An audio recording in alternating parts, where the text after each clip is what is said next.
तो चलो आज हम लोग टॉपिक स्टार्ट करते हैं फोर्स। देखिए फोर्स में आप अच्छी तरह से जानते हो, वर्ड सुने हो, छोटे क्लास से भी सुने हो। देखिए फोर्स है क्या, पहले हम लोग ये समझते हैं, डेफिनेशन से स्टार्ट करते हैं। तो डेफिनेशन में सबसे बड़ा जो प्रॉब्लम आता है डेफिनेशन में, कभी कभी आपको कहीं पुश और पुल लिखा रहेगा, कहीं इंट्रैक्शन लिखा रहेगा, कहीं फिजिकल कॉज, एक्सटर्नल एजेंट लिखा रहेगा, और अलग अलग जगह पे किसी किसी स्कूल के हिसाब से क्या होता है, वो अलग अलग डेफिनेशंस को वैलिड मींस क्या करता है, वैलिड करता रहता है, अलग अलग को क्या करते हैं, कंसीडर करते हैं। तो जितने भी तरह के डेफिनेशन हो सकता था, जितना भी बना सकते थे, वो सारे डेफिनेशन आपको लिख दिए हैं। तो पहला हम लोग डेफिनेशन से ही स्टार्ट करते हैं। क्या लिखा है, फोर्स इज ए पुश और pull on an object with mass. देखिए लिखा क्या रहता है जनरली, पुश और पुल, और आप इतने में खुश हो जाते हो और उसी को लिखना स्टार्ट कर देते हो। लेकिन ये पुश एंड पुल का जो होता है किसके हिसाब से, विथ मास के हिसाब से होता है। तो ये चीजें आप जरूर लिखिएगा क्योंकि ये लिखना जरूरी बन जाता है।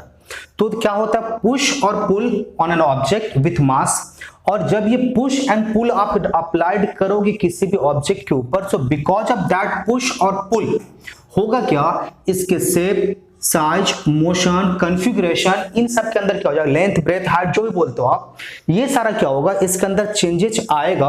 और फिर ये क्या होगा, मेरे पास फोर्स का डेफिनेशन, तो आपने क्या लिखा, फोर्स इज ए पुश और पुल किसके हिसाब से, विथ मास दैट चेंजेस और ट्राइज टू चेंज। जैसे मैं आपको समझाने की कोशिश करता हूं, देखिए आपको गारंटेड नहीं है कि ये चेंज आएगा, या ये भी गारंटेड नहीं है कि चेंज नहीं आएगा। आप किसके मास आपके पास कैसा है, किस रेस्पेक्ट में, इसलिए बोल दे विथ मास, क्योंकि उसके हिसाब से ही डिसाइड होगा कि ये चेंज आना है या नहीं आना है। इसीलिए ये वर्ड आपको हम बार बार स्ट्रेस कर रहे हैं। जैसे मैं समझाता हूं, देखो मेरे पीछे वॉल है और यहां से हम क्या कर रहे हैं, देखो जरा सा पुश करना स्टार्ट किया वॉल को। आप बोलोगे सर पुश करना तो स्टार्ट करे हो लेकिन वॉल में कोई चेंज नहीं आया, तो आप जितना भी पुश कर लो कोई चेंज नहीं आने वाला है। अब देखो मेरे पास मार्कर है, हमने इसके कैप के ऊपर फोर्स लगाया, देखो इसका कैप क्या हो गया, खुल गया। अगर आप दीवार को पुश कर रहे थे, क्या चेंज आया, नहीं आया। अब देखो इसको मेरे हाथ पे रखा हुआ है, हमने इसको क्या किया, पुश कर लिया।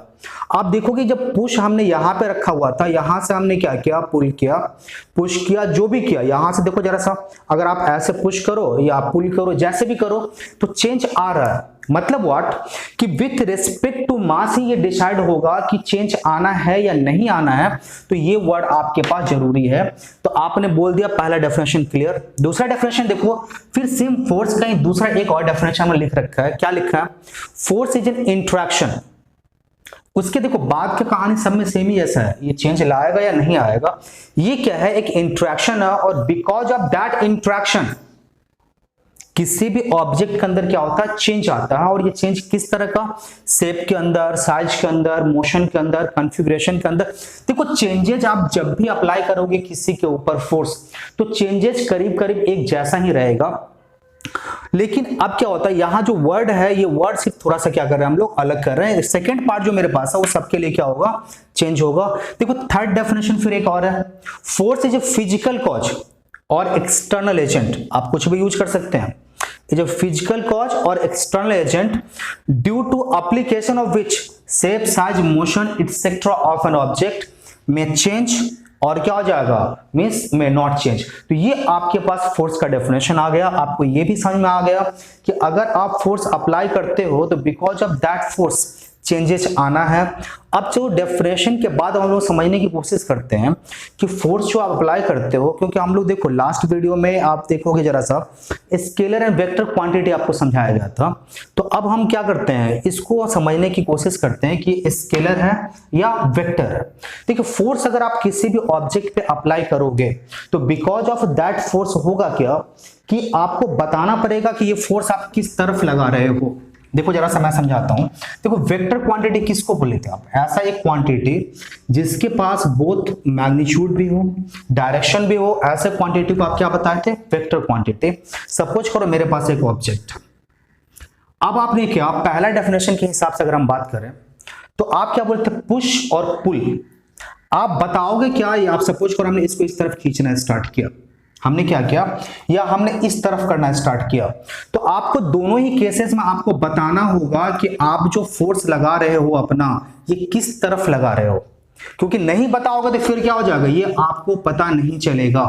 तो आपको बताना पड़ेगा कि आपका फोर्स या तो इस तरफ जा रहा है या आपका फोर्स इस तरफ जा रहा है। तो मतलब एक मैग्नीट्यूड तो अपने पास है। देखो फोर्स के लिए अगर आप रिप्रेजेंट करते हो तो आपके पास मैग्नीट्यूड तो है, मैग्नीट्यूड, और मैग्नीट्यूड के संग संग आपको क्लियर करना पड़ता है, आपको बताना पड़ता है कि ये डायरेक्शन पोज कर रहा है कि नहीं। हाँ, तो आपको बताना पड़ेगा, ये कंपलसरी आपके पास। यस, तो ये देखिए डायरेक्शन भी कंटेन करता है। इसका मतलब फोर्स की क्या हो जाएगा, वेक्टर क्वांटिटी। और जब भी इसको रिप्रेजेंट करोगे तो ये आप क्या करोगे, एरो साइन के साथ रिप्रेजेंट करोगे। चलिए जरा सा, अब ये भी हम समझ गए कि फोर्स मेरा स्केलर क्वांटिटी है कि वेक्टर क्वांटिटी है। अब जो मेरे पास दूसरा आता है, अब हम बात करेंगे क्या, यूनिट की, और इसका इफेक्ट की बात कर लेते हैं। तो पहले हम इफेक्ट की बात कर लेते हैं, फिर यूनिट की बात करेंगे। देखो जरा सा इफेक्ट क्या होगा फोर्स का। तो डेफिनेशन में आपको क्लियरली लिखा हुआ था कि अगर आप किसी भी ऑब्जेक्ट पे फोर्स अप्लाई करते हो तो बिकॉज ऑफ दैट एप्लीकेशन आपके पास क्या क्या चेंजेस आएगा। देखो जरा सा चेंजेस की बात कर लो, तो चेंजेस आएगा शेप के अंदर, और किसके अंदर, साइज के अंदर, तीसरा किसके अंदर, मोशन के अंदर, चौथा किसके अंदर, कन्फिगुरेशन, कन्फिगुरेशन के अंदर, मतलब लेंथ ब्रेथ हाइट जो भी है वो सारा चेंज होता रहेगा। तो ये सारे क्या होता है, कुछ बेसिक चेंजेस है, मतलब इतना ही चेंज नहीं, और भी चेंजेस है, मैं उतना लिख नहीं रहा हूं, आप समझ जाओगे। तो ये कुछ क्या होता है, बेसिक चेंजेस है जो इजीली आपको ऑब्जर्व हो जाता है, आप ऑब्जर्व कर लेते हो। तो ये तो चेंजेस आया। अब एक और क्वेश्चन आता है कि ये जो चेंज आया, ये क्या हर एक ऑब्जेक्ट के लिए चेंजेस एक ही तरह का होगा, नहीं। अब यहां पे देखो कैटेगरी वाइज हम लोग समझने की कोशिश करते हैं। हम लोग जब चेंज समझेंगे दो तरह के, आप बात करोगे कैसे कैसे, आप बात करोगे रिजिड, और दूसरा बात करोगे किसके हिसाब से, नॉन रिजिड। तो रिजिड या नॉन रिजिड ऑब्जेक्ट के हिसाब से आपका डिसाइड होगा कि आपके अंदर किस तरह का चेंजेस आएगा। तो रिजिड ऑब्जेक्ट आप समझते ही हो, नॉन रिजिड भी आप समझ गए हो। देखिए रिजिड ऑब्जेक्ट के अंदर जब आप फोर्स लगाओगे, जैसे सपोज करो एक बड़ा सा पत्थर है मेरे पास, अगर आप इसके ऊपर फोर्स लगाते हो तो जनरली क्या होता है, बिकॉज ऑफ दैट फोर्स, इसके आप सपोज करो क्या होता है, ये मार्कर मेरा है, इसको अगर हम कंप्रेस करने की कोशिश करें, इसको हम तोड़ने की भी कोशिश कर रहे हैं, तो जनरली नहीं हो रहा। मतलब क्या, जब आप एक रिजिड ऑब्जेक्ट पे आप फोर्स लगाते हो तो इसके शेप के अंदर, साइज के अंदर या कॉन्फ़िगरेशन के अंदर बहुत इजीली आपको चेंज देखने को नहीं मिलता है। तो फिर इस तरह के ऑब्जेक्ट में आपको कैसा चेंज दिखेगा, इस तरह के ऑब्जेक्ट में क्या होगा, मोशन चेंज होगा, इसका मोशन चेंज होगा। लेकिन अगर आप नॉन रिजिड ऑब्जेक्ट पे अगर आप फोर्स लगाते हो तो वहां पे देखो जरा सा, आपके पास शेप के अंदर चेंज आएगा, साइज के अंदर चेंज आएगा, कन्फिगुरेशन के अंदर चेंज आएगा। तो ये सारे चेंजेस आपको वहां पे दिखेगा। अब ये तो चलो, ये तो बहुत इजीली है। जैसे शेप की बात करो तो शेप की बात मैं करता हूं, आप बिस्किट खाते हो, सपोज करो आपका बिस्किट कैसा है, सर्कुलर शेप का है, आपने एक बाइट लिया, एक बाइट के बाद क्या, अब आपके पास क्या शेप सर्कुलर है, आप बोलोगे नहीं, अब ये सर्कुलर शेप का नहीं रहा, ये शेप क्या हो गया, चेंज हो गया। इसी तरह से आपके पास 50 एग्जांपल है। आप डो, आटा का जो डो बनाते हो, आप एक पर्टिकुलर शेप का है, जैसे उसको हाथ से प्रेस किए, शेप क्या हो गया, चेंज। दूसरी बात कर ले साइज, साइज भी देखो जरा सा, बिल्कुल उसी तरह से बात करते हैं। अपने पास मार्कर है, सपोज करो ये एक रिजिड ऑब्जेक्ट नहीं होता, एक नॉन रिजिड ऑब्जेक्ट होता, या एक ऐसा जो बहुत कम रिजिड होता, ऐसा अगर हम तोड़ते ये क्या होता, टूट जाता। देखो साइज पहले मेरे पास क्या था, अगर 1 मीटर का था, अब तोड़ने के बाद क्या आपके पास 1 मीटर रहा, नहीं रहा। आप लोग ये हाफ मीटर का हो सकता है या दूसरा किसी भी साइज का हो सकता है। तो ये आपके पास साइज की बात करते हैं, आपके पास इतना बड़ा सा कपड़ा है, आपने बीच से क्या किया, सीजर से उसको काट दिया। अब क्या साइज सेम रहा, नहीं, साइज भी चेंज हुआ, शेप भी चेंज हुआ, दोनों एक संग ही चेंज होगा आपके पास। कॉन्फ़िगरेशन, लेंथ ब्रेथ हाइट की बात करते हैं, यस, जैसे ही आप फोर्स लगाओगे आपका लेंथ भी चेंज होगा, ब्रेथ भी चेंज होगा, हाइट भी चेंज होगा। तो ये सारा क्या होगा, चेंजेस होता रहेगा। किसके ऊपर, तो इस तरह का जो चेंजेस इजीली जो ऑब्जर्वेबल होता है वो किसके ऊपर, नॉन रिजिड ऑब्जेक्ट के ऊपर। लेकिन आप अगर बात करो रिजिड ऑब्जेक्ट के ऊपर, तो रिजिड ऑब्जेक्ट के ऊपर क्या होता है, मोशन चेंज होता है मेनली। अब आप बात करें कि मोशन फिर किस तरह से चेंज होता है और कब कैसा कैसा चेंज होता है, आपको जरा समझाने की कोशिश करते हैं। मोशन चेंज में आपको दो तरह समझना होगा। सपोज करो मेरे पास एक ऑब्जेक्ट है, ये ऑब्जेक्ट है, ऑब्जेक्ट कैसा है, किसी भी जगह पाइवोटेड नहीं है। पाइवोटेड का मतलब मैं समझाता हूं, किसी भी जगह इसको आप फिक्स करके नहीं रखे हो। जैसे ये देखो अभी कहीं फिक्स्ड है नहीं, फिक्स है, आप इधर भी मूव करा सकते हो, आप यहां भी मूव करा सकते हो, तो इसको क्या बोलते हैं, नॉन पाइवोटेड। अब पहला बात कर लो, नॉन पाइवोटेड, नॉन पाइवोटेड। दूसरा जो आपके पास ऑब्जेक्ट है, आप क्या बात करते हो, पाइवोटेड। देखो मोशन दोनों में अलग अलग तरह से मोशन आएगा। अगर आप किसी नॉन पाइवोटेड ऑब्जेक्ट पे अगर आप फोर्स अप्लाइड करते हो, बिकॉज ऑफ दैट फोर्स ये क्या करेगा, इसके अंदर लीनियर मोशन आएगा, लीनियर मोशन आएगा। मतलब किसी एक पर्टिकुलर तरफ क्या करेगा, ये मूव करना स्टार्ट कर देगा, इसके अंदर डिस्प्लेसमेंट आना स्टार्ट हो जाएगा, ये मूव करते चला जाएगा। सपोज करो अगर इसको आप यहां रखे हो और इसके ऊपर अगर हम फोर्स लगाएं, तो force because of that force, देखो ये मूव करता चला जा रहा, तो ये मूव करता चला गया। सपोज करो इस तरफ था तो इस तरफ मूव करते चला जाएगा। अगर सपोज करो आपने ऊपर की तरफ ऐसे, अगर यहां ऐसे रखा है, अगर इस तरफ मूव करे तो इस तरफ मूव करता, मतलब एक पर्टिकुलर तरफ क्या करेगा, डिस्प्लेस करता चला जाएगा, मूव करता हुआ चला जाएगा। लेकिन यहां जो कंडीशन है बिल्कुल अलग है। सपोज करो मेरे पास एक ये क्या होता है, फिक्स्ड पॉइंट है, यहां से हमने क्या किया, एक ऑब्जेक्ट को, ये मेरे पास ऑब्जेक्ट है और हमने क्या किया, इसको इस फिक्स्ड पॉइंट पे पाइवोट करके रखा हुआ। अब जैसे ही आप फोर्स अप्लाई करोगे, आप कहीं भी अप्लाई करो, यहां अप्लाई करो, यहां कहीं भी, तो सपोज करो हमने क्या किया, इसके ऊपर एक फोर्स अप्लाई कर दिया। क्या क्या फोर्स अप्लाई किया, बिकॉज ऑफ दैट फोर्स अब आपका ऑब्जेक्ट देखो होगा क्या, अगर आप कंटिन्यूअसली फोर्स अप्लाई करते चले जाओगे, ये ऑब्जेक्ट मेरा पहले नीचे की तरफ शिफ्ट होगा और शिफ्ट होगा। अब देखो हो क्या रहा था, पहली बार जो मेरे पास था ये डायरेक्टली मूव करते हुए आगे की तरफ चलता चला जा रहा था, ये आगे की तरफ आपका चलता हुआ नहीं जाएगा, होगा क्या, तो आगे की तरफ जब चलता हुआ नहीं जाएगा तो ये ऐसे मूव करते करते करते करते करते जिस पर्टिकुलर पॉइंट के ऊपर पाइवोटेड था, इस पर्टिकुलर पॉइंट के क्या हो जाएगा, अराउंड मूवमेंट करना स्टार्ट कर देगा। मतलब अगर ये पाइवोटेड है तो ये क्या करेगा, ये सर्कुलर मोशन, ये सर्कुलर मोशन क्या करेगा, तय करेगा। अब देखो because of that circular means क्या होता है, मोशन, आपके पास क्या क्या बनेगा, ये भी चीजें समझनी जरूरी है, क्योंकि इसके बाद इसके ऊपर एक पर्टिकुलर पूरा का पूरा एक वीडियो बनाने वाले हैं विथ न्यूमेरिकल और सब कुछ। देखो अगर ये सर्कुलर पाथ पे ये ट्रैवल करे तो क्या क्या होगा, टर्निंग इफेक्ट आएगा। यस, टर्निंग इफेक्ट मतलब आपका ऑब्जेक्ट अब टर्न करना स्टार्ट करेगा, मूव करना स्टार्ट करेगा। और इस प्रिंसिपल को और थोड़ा सा इसके अंदर मैग्नेटिक प्रिंसिपल को अगर अप्लाई कर दो तो इसी के हिसाब से आप मोटर वगैरह को रन करते हैं, मोटर, जनरेटर या दूसरे भी चीजें जो है वहां पे आप मूवमेंट कराते हो, एंड मूवमेंट के थ्रू ही क्या करता है, आपका काम कंप्लीट होता है। तो क्या क्या है, टर्निंग इफेक्ट, जिसको आप दूसरे वर्ड में अगर बोलना चाहो तो मोमेंट, क्या बोलते हो आप, मोमेंट ऑफ फोर्स। या कभी कभी इसको देखो सेम चीजें हैं, मे बी एक दो वर्ड का डिफरेंस आ सकता है डेफिनेशन में, बट ये सारे चीजें सेम है। बहुत लोग बोलते हैं कि नहीं थोड़ा थोड़ा तो डिफरेंस है, बिल्कुल डिफरेंस नहीं है, झूठ बोलते हो, क्योंकि उनको पता नहीं है बुक में थोड़ा थोड़ा सा एक दो वर्ड का डिफरेंस करता है, उनको लगता है कि डिफरेंस है, बिल्कुल डिफरेंस नहीं है। तो इसके कारण क्या है, टर्निंग इफेक्ट, जिसको आप एक दूसरे वर्ड से आप मेंशन करते हो क्या, मोमेंट ऑफ फोर्स, या एक और वर्ड टॉर्क, क्या बोलते हो आप, टॉर्क।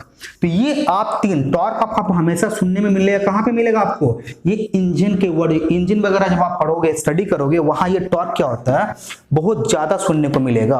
अच्छा देखो इसके बाद ये तो समझ में आ गया कि क्या इफेक्ट करेगा और किस तरह के ऑब्जेक्ट पे ये कैसा इफेक्ट करेगा। अब हम बात कर लेते हैं types of force. Types of force के बारे में देखो जरा सा बात करें तो टाइप ऑफ फोर्स क्या क्या अपने पास है। देखो फोर्स को जनरली जो है, देखो फोर्स तो ढेर सारा टाइप्स का है, आप इसको अलग अलग कैटेगरी मतलब मैं समझाता हूं। जैसे आप रहते हो किसी कॉलोनी में रहते हो, उस कॉलोनी का अलग नाम, वहां पे देखो उसी तरह का घर बना हुआ है, किसका, ईटा का बना हुआ है, सीमेंट का बना हुआ। आप दूसरे कॉलोनी में गए उसका अलग नाम, तीसरे कॉलोनी में गए तीसरे का अलग नाम है।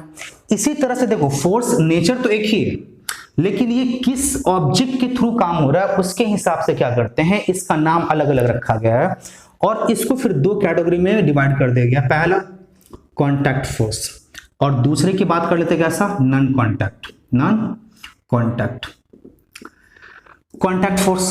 देखिए कॉन्टैक्ट फोर्स क्या होता है, जब दो ऑब्जेक्ट, सपोज करो मेरे पास एक ऑब्जेक्ट ये है ऑब्जेक्ट ए, और ये मेरे पास बस जस्ट एकदम पूरा एकदम सटा हुआ ये मेरे पास object B.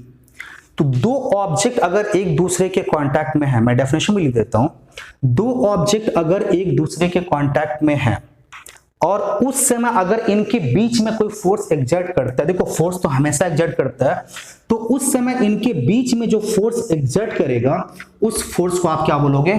Contact force, force of attraction क्या बोलोगे?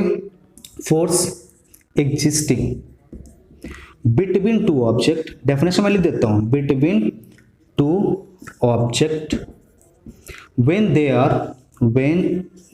are in contact with each other, in contact with each other is called contact force। Contact force, और इसका फिर डेफिनेशन नहीं लिखूंगा, इसी के हिसाब से लिखते हैं। तो कॉन्टैक्ट फोर्स आपको समझ में आ गया। देखो दूसरा हम कैटेगरी बता दें क्या कॉन्टैक्ट फोर्स का कुछ एग्जांपल भी चाहिए। देखो कॉन्टैक्ट फोर्स, पहला muscular force, muscular force, muscular force की बात करूं, अगर आपको इस पेन को, हमको ये मार्कर को अगर हमको लिफ्ट करना है तो हमको पकड़ना होगा, मसल्स अप्लाई करनी होगी। जब तक नहीं पकड़ेंगे, सपोज करो हम यहां तक हाथ लाए और इसको कोशिश करते उठाने की, नहीं उठ पा रहा, लेकिन अब देखो हम पकड़ लिए मतलब व्हाट, अब हम अपने मसल्स का हम यूज करते हैं। अगर आपको बकेट उठाना है तो ऑब्वियसली जब तक आप मसल्स का यूज नहीं करोगे तब तक बकेट नहीं उठेगा। अगर आपको साइकिल पैडल देना है तो पैडल देना आप कैसे पैडल दोगे? अपने मसल्स का यूज करोगे। तो जब आप अपने मसल्स का यूज करके आप फोर्स लगाते हो तो क्या बोलते हैं? Muscular force. चलो इतना डिटेल में हम नहीं जाते हैं, सिर्फ नाम एक दो दे देते हैं आपको, मस्कुलर फोर्स। अगर आप दूसरा बात करो फ्रिक्शनल फोर्स, फ्रिक्शनल फोर्स, देखो इसके बारे में भी एक कंप्लीट वीडियो बनेगा क्योंकि ये लंबा टॉपिक है, फ्रिक्शनल फोर्स, फ्रिक्शन के बारे में। तो ये सारा जो आपके पास था कॉन्टैक्ट फोर्स। देखिए जरा सा नॉन कॉन्टैक्ट की बात करें तो नॉन कॉन्टैक्ट की अगर बात करें तो जब दो ऑब्जेक्ट, सपोज करो मेरे पास एक ऑब्जेक्ट यहां है, एक ऑब्जेक्ट यहां रखा हुआ, ऑब्जेक्ट ए और ऑब्जेक्ट बी, फिर भी अगर इन दोनों के बीच में अगर एक फोर्स एग्जिस्ट करे तो फिर इस फोर्स को आप क्या बोलोगे? Non contact force. अगर आपको डेफिनेशन देना हो तो डेफिनेशन कैसे दोगे? Force existing between the two object when they are at a distance, क्या बोला आप? कुछ डिस्टेंस पे है, when they are at a distance from each other is called non contact force. अगर आप एग्जांपल के तौर पे देखो जरा सा, मैग्नेटिक फोर्स, मैग्नेटिक फोर्स। दूसरा ग्रेविटेशनल फोर्स, ये तो बहुत ग्रेविटेशनल, ये तो सुने ही होंगे, ग्रेविटेशनल फोर्स। तो देखो ये सारा जो आपके पास है, और भी है, ऐसे नहीं हम एक दो करके लिख रहे हैं, ग्रेविटेशनल फोर्स। देखो अब मैग्नेटिक फोर्स का मैं बता दूं, ये आपके पास एक ऑब्जेक्ट रखा हुआ है, ये आपके पास मैग्नेट है, या सपोज करो ये एक मैग्नेट है और ये भी एक मैग्नेट है। अब अगर सपोज करो दोनों के सेम पोल को अगर पास रखोगे, दोनों दूर जाना स्टार्ट करेगा। अब बोलोगे कि सर अभी तो अगर हम इसको रखे थे तो अभी ये जैसा है वैसा ही रखा हुआ है, इसको भी हम यहां रखे हुए हैं, एक डिस्टेंस पर रखे हुए हैं, तो ये जैसे था बिल्कुल वैसे पड़ा हुआ है, लेकिन जैसे जैसे हम पास लाना स्टार्ट किए, क्योंकि होता क्या है कि जैसे जैसे आप डिस्टेंस बढ़ाते चले जाओगे आपका फोर्स क्या होगा? कम होता चला जाएगा, और जैसे जैसे आप पास आना स्टार्ट करोगे ये क्या हो जाएगा? फोर्स बढ़ना स्टार्ट कर देगा। आप बोलोगे क्यों? आपकी मर्जी से? क्या नहीं, मेरी मर्जी से नहीं, ये क्या होता है? न्यूटन के मर्जी से। देखो यहाँ पे एक थोड़ा सा मेंशन करते हैं, Newton's law, Newton's law of gravitation. Newton's law of gravitation एक टॉपिक ही है, लंबा टॉपिक है, ये कराना आपके पास। तो F equals to G m1 m2 by क्या हो जाएगा? R square. ये एक फॉर्मूला था, याद है ना आपको? अगर नहीं है तो मैं आपको एक पूरा वीडियो बना के दूंगा आपको।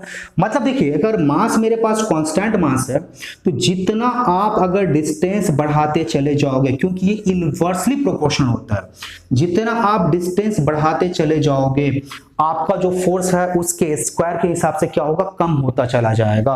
तो अब देखो जैसा हम बात कर रहे थे, अब ये दो मैग्नेट था मेरे पास, हमने क्या किया? इसको पास लाना स्टार्ट किया। अब देखो क्या, अगर ये दोनों के अपोजिट पोल हैं एक दूसरे के संग, तो ये क्या करेंगे? अट्रैक्ट कर जाएंगे। लेकिन दोनों को हमने पास नहीं लाया था, अभी टच में नहीं था, टच में नहीं था, फिर भी फोर्स क्या किया? काम किया। अब एक छोटा सा और देखो जरा सा, आप ऊपर फेंको ऑब्जेक्ट को, नीचे आया, नीचे तो कोई खींच नहीं रहा था, आप तो ऊपर फेंके थे, ऊपर फेंके थे, फिर नीचे कैसे आ गया?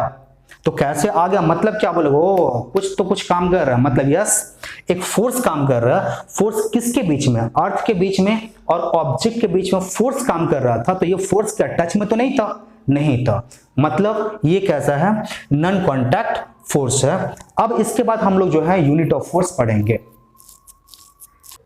तो चलो फिर स्टार्ट करते हैं। अब देखो फैक्टर समझ लिए, टाइप्स ऑफ फोर्स समझ लिए, अब हम लोग बात करते हैं क्या, unit of force. Unit of force देखो इसके पहले आपको समझा दिया रहा था, अगर Newton second law of motion, देखो Newton second law of motion आप पढ़े हो कि नहीं पता नहीं, अगर Newton second law of motion से देखोगे तो फोर्स का क्या मिलता है, F इक्वल्स टू ma। ये आपके पास मैथमेटिकल एक्सप्रेशन आपको मिलता है from Newton's second law of motion, law of motion. अब देखो यहां से क्या होता है, यही मेरे पास क्या होता है, वो फैक्टर है जिससे हम सारा का सारा डेरिवेशन, रिलेशन, डेफिनेशन, यूनिट जो देना है ना आप देते चले जाओ। देखो जरा सा बोलेगा हाँ बस इतना ही, सिर्फ इतना ही पढ़ना है, यूनिट से लेके, फैक्टर से लेके, रिलेशन से लेके, ग्रेविटेशनल यूनिट जो पढ़ना है सब पूरा मिला के इतना पढ़ लिए, मतलब पूरा का पूरा ये आपका 10, 15, 20 मिनट का टॉपिक क्या होगा, कंप्लीट हो जाएगा। देखिए जरा सा यूनिट, तो पहला यूनिट जो होता है दैट इज क्या होता है, न्यूटन। न्यूटन अब कैसे, देखो आप अगर आप ऐसा सिस्टम में अगर इसके यूनिट की बात करो तो फोर्स इक्वल्स टू न्यूटन के सेकंड लॉ से हम बता क्या रहे हैं, मास इनटू एक्सीलरेशन। मतलब अगर हम न्यूटन की बात करें तो न्यूटन इक्वल्स टू क्या हो जाएगा, मास कितने का, आप लिखते हो ऐसा सिस्टम में मास के लिए क्या लिखते हो, केजी, 1 केजी, क्योंकि यूनिट मास की बात करेंगे हमेशा। अगर आप एक्सीलरेशन की बात करोगे तो एक्सीलरेशन कितने का, 1 मीटर पर सेकंड स्क्वायर। अब इस पूरे वैल्यू के लिए हम क्या लिखते हैं, देखो अगर यहां से हमको यूनिट लिखना होता है ऐसा सिस्टम में तो क्या लिखते हैं, मास के लिए 1 केजी लिखते हैं। अगर हम एक्सीलरेशन के लिए 1 मीटर पर सेकंड स्क्वायर लिखते हैं, और इस पूरे टर्म के लिए इतना बड़ा तो आप यूनिट लिखोगे नहीं, इस पूरे के लिए हम एक वर्ड यूज करते हैं और उस वर्ड को क्या बोलते हैं, न्यूटन। आप बोलोगे क्या, इसका आप डेफिनेशन भी दीजिए, तो डेफिनेशन में जरा सा आपको हम दे दे इसका। तो डेफिनेशन आप क्या लिखोगे पहले मैं बताता हूं, फिर मैं लिख भी दूंगा, आप सिर्फ समझिए कैसे लिखते हैं और कैसे करते हैं, आपको डेफिनेशन भी लर्न करने की जरूरत नहीं है। क्या बोलोगे आप, 1 Newton is the amount of force, क्या बोल रहा आप, ये एक ऐसा अमाउंट ऑफ फोर्स है जिसको अगर हम 1 केजी के ऑब्जेक्ट पे अप्लाई कर दें तो क्या होगा, कितने का एक्सीलरेशन आएगा, 1 मीटर पर सेकंड स्क्वायर का एक्सीलरेशन मिलेगा। तो मतलब डेफिनेशन क्या हो गया, न्यूटन इज द 1 न्यूटन, कितने का, 1 Newton is the amount of force which when applied on an object having mass 1 kg, कितने के मास पे अप्लाई करो आप, 1 kg के मास पे, it produces an acceleration of 1 meter per second square। यही आपका डेफिनेशन हो गया और यही लिखोगे, इसके अलावा कुछ नहीं। तो लिखो जरा सा न्यूटन का, न्यूटन क्या लिख रहे हो आप, 1 Newton is the amount of force, 1 Newton is the amount of force which when applied, when applied, तो आप लर्न मत करना, सिर्फ यहीं से अप्लाइड किस पे, having applied on an object, और कैसा ऑब्जेक्ट, अब आप इसकी बात करते हैं, having mass 1 kg, having mass 1 kg produces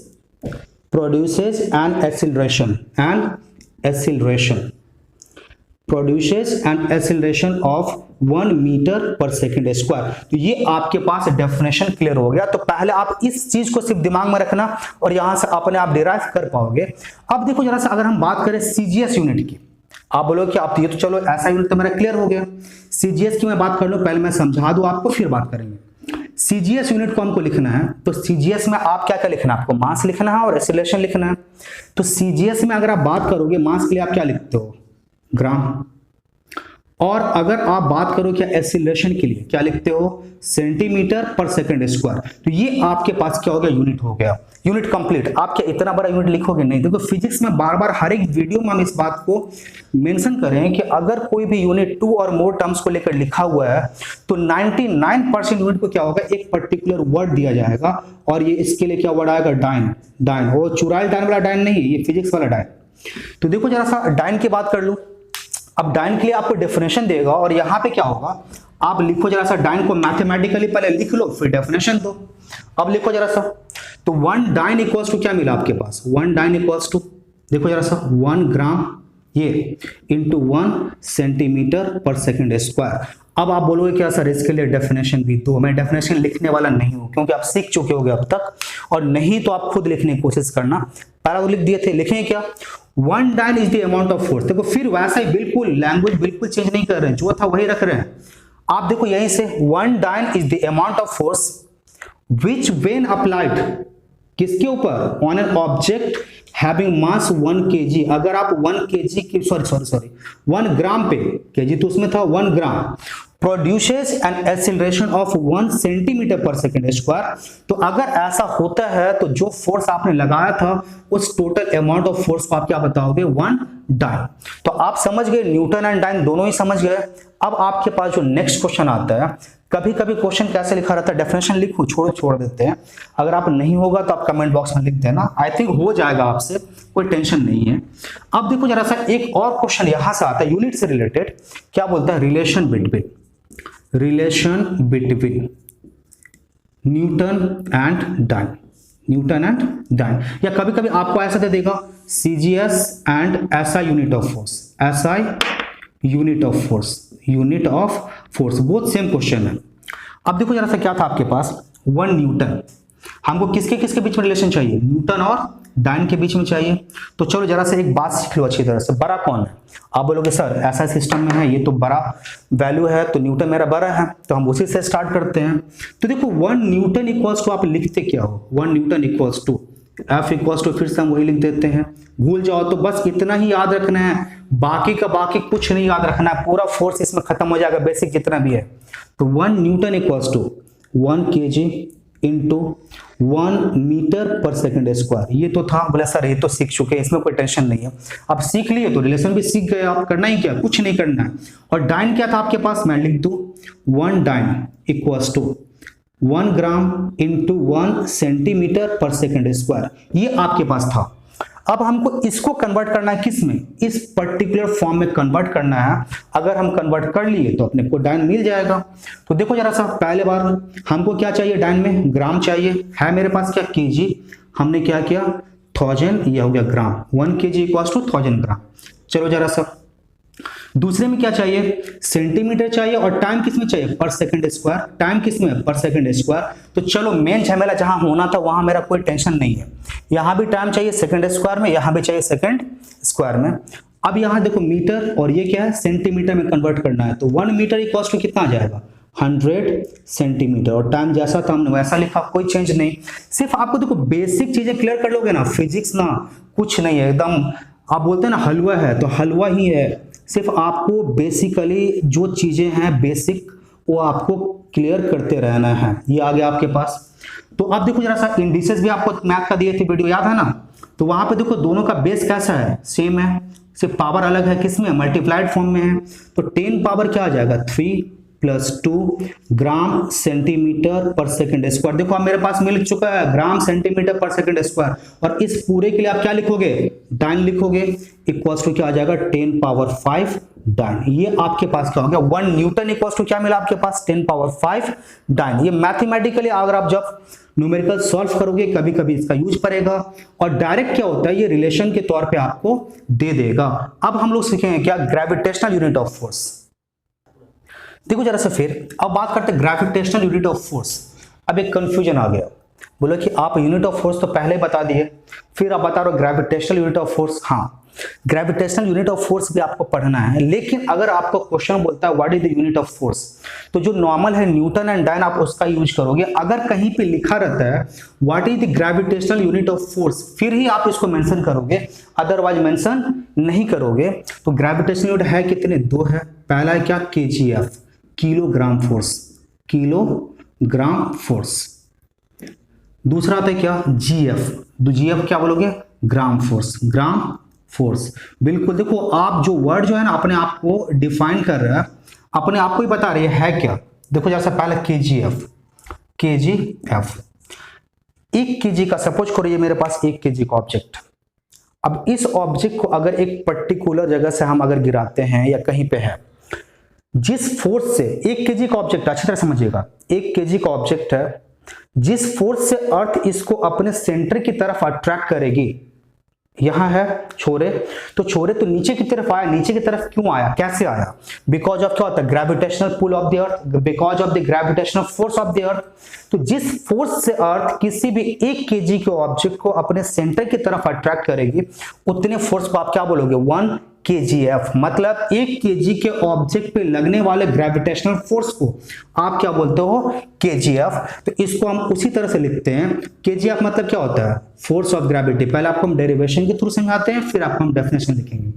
kgf का मतलब क्या हो गया, force of gravity, force of gravity on an object, on an object having mass 1 kg। मतलब 1 kg का ऑब्जेक्ट है, अर्थ जितना फोर्स अट्रैक्ट करेगी उसी को आप क्या बोलोगे 1 kg। मतलब इसको अगर लिखो तो क्या लिखोगे, mass 1 kg into acceleration due to gravity, acceleration due to gravity g है ना, on g metre per second square, g metre per second square equals to क्या हो जाएगा 1 kg into g metre per second square equals to क्या हो जाएगा, ये पूरा मिला के अगर बात करोगे तो ये पूरा मिला के जो होगा आपके पास kgf होगा, kgf होगा। और इसकी वैल्यू कितनी की होगी 9.8 न्यूटन ये होता है। अब देखो न्यूमेरिकल जब करोगे कभी कभी आपके पास 9.8 लिखा रहेगा, कभी कभी क्या लिखा रहेगा 10 लिखा रहेगा। आप यूज कौन सा करोगे, कुछ नहीं लिखा है तो आप 9.8 यूज करोगे, अगर कुछ लिखा है तो आप क्या करोगे 10, अगर 10 यूज करना है तो लिखा रहेगा वहां पे। दूसरी तो अब इसका डेफिनेशन देखो क्या बोले, फोर्स, अब डेफिनेशन लिख देता हूं मैं, फोर्स विथ विच क्या लिखोगे आप, force with which earth attracts an object having mass 1 kg towards its center is called 1 kgf। ये आपके पास kgf का डेफिनेशन आ गया। अब आते हैं हम लोग gf का, gf की बात कर ले जरा सा। तो 1 ग्राम फोर्स क्या बोलते हैं, ग्राम फोर्स मतलब 1 ग्राम के ऑब्जेक्ट को, ग्राम फोर्स मतलब मैं समझा देता हूं, अब इतना डिटेल में नहीं, आप समझ तो गए हो। तो 1 gf इक्वल्स टू क्या हो गया 1 ग्राम इंटू g मीटर पर सेकेंड स्क्वायर। तो किसी भी 1 ग्राम के ऑब्जेक्ट के ऊपर अर्थ के कारण जितना फोर्स लगना है उसको आप क्या बोलोगे 1 gf। डेफिनेशन, अच्छा 1 gf की वैल्यू कितने की होगी 989। आप लिखना उसी तरह से, अगर आपको पूरा सिस्टमैटिक लिखना होगा तो क्या लिखोगे, तो 1 gf equals to force of gravity on an object having mass, लिख देता हूं फोर्स पूरा लिख ही देता हूं मैं पूरा का पूरा, force of gravity on an object having मास कितने का है 1 ग्राम इक्वल्स टू 1 ग्राम इंटू क्या हो जाएगा g metre per second square equals to क्या हो जाएगा 1 gf। ये टोटल वैल्यू निकल के आएगा पूरा का पूरा। अब देखो जरा सा इसकी वैल्यू कितने की होगी 989 की वैल्यू होगी इसकी। तो ये आपके पास और डेफिनेशन लिख दूं, डेफिनेशन लिखूंगा नहीं, जैसा था वही सेम वही लिखोगे। देखो क्या था, force with which earth attracts an object having mass 1 gram towards इस centre is said to be क्या कहलाएगा 1 gf कहलाएगा। तो ये आपके पास कुछ बेसिक चीजें थी। अब देखो जरा सा, अब आता है कि फोर्स को मेजर कैसे करें। देखो मेजर करने के लिए, कैलकुलेट करने के लिए आपके पास आता है कि आप क्या लिखते हो F इक्वल्स टू ma। अगर किसी पे ऑब्जेक्ट का मास और उसमें प्रोड्यूस होने वाले एक्सीलरेशन को अगर आप मल्टीप्लाइड कर दो, दोनों को अगर मल्टीप्लाइड कर दोगे तो जो वैल्यू मिलेगा दैट वैल्यू विल बी क्या हो जाएगा मास। और इसको मेजर करने के लिए जो इंस्ट्रूमेंट हम लोग यूज करते हैं that is the spring balance. अब बहुत लोग बोलेंगे कि सर स्प्रिंग बैलेंस का तो हम लोग वेट फाइंड करने के लिए यूज करते हैं, तो मींस फोर्स एंड वेट में फर्क क्या आता है, क्या लिखते हो force equals to weight. Weight का डेफिनेशन याद है ना, फोर्स अगर मैं वेट का डेफिनेशन दूं तो क्या होगा, force with which earth attracts anything towards its centre is said to be weight. तो ये आपके पास वेट आया, तो सेम स्प्रिंग बैलेंस इसके लिए भी यूज होगा।